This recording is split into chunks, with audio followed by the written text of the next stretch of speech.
الرحیم اما بعد شروع کرتا ہوں اللہ تعالیٰ کے نام کے ساتھ جو خالق کائنات اور مالک دو جہان ہیں۔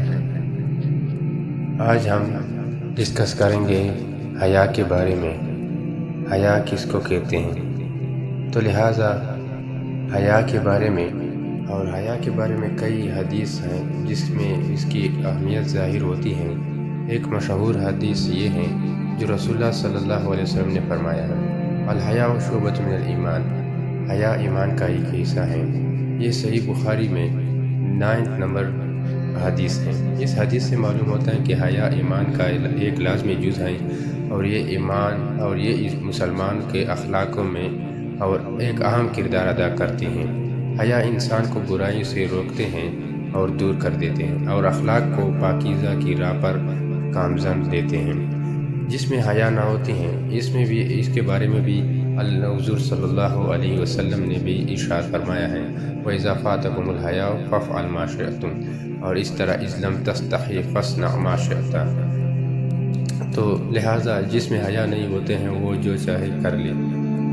اس حدیث سے بھی معلوم ہوتے ہیں کہ جب انسان سے حیا ختم ہو جاتا ہے تو وہ کسی بھی برائی کام کو انجام دینے میں جھجک اور محسوس نہیں کرتا ہے۔ حیا انسان کو غلط اور برائی کاموں سے روکتی ہیں، اور جب یہ ختم ہو جائے تو انسان بے خوف سے گناہ کرتا ہے اور برائی کاموں میں مبتلا ہو جاتا ہے۔ اس لیے حیا کو ایک اہم اخلاقی قدر سمجھا گیا ہے جو انسان کو نیکی اور تقویٰ کی طرف لے جاتی ہے۔ حیا کے بارے میں ایک واقعہ میں آپ کو سناتا ہوں جو کہ ایک اہم سبق آپ اس سے حاصل کر سکتے ہیں، جو اسلام اور مشرق کی ثقافت میں بہت قدر کی نگاہوں سے بھی دیکھا جاتا ہے۔ ایک دلچسپ واقعہ میں حضرت عثمان بن عفان رضی اللہ عنہ کی طرف سے منسوب ہے جو ان کی حیا کی اعلیٰ مثال ہیں۔ حضرت عثمان رضی اللہ عنہ کو رسول اللہ صلی اللہ علیہ وسلم نے حیا والا کہا۔ ایک دفعہ کا ذکر ہے کہ رسول اللہ صلی اللہ علیہ وسلم اپنے گھر میں آرام فرما رہے تھے، اور آپ صلی اللہ علیہ وسلم کے ازواج میں سے ایک عورت جس کا نام عائشہ رضی اللہ عنہ موجود تھے اس وقت۔ اس دوران حضرت ابوبکر رضی اللہ عنہ گھر آئے، اور رسول اللہ صلی اللہ علیہ وسلم نے انہیں کہ اسی حال میں حضور صلی اللہ علیہ وسلم کے ساتھ ملے جیسے آپ صلی اللہ علیہ وسلم آرام فرما رہے تھے۔ پھر حضرت عمر رضی اللہ عنہ تشریف فرمائے، اس کو بھی اسی حالت میں ملے اور اسی حالت میں ان کے ساتھ ملاقات کی۔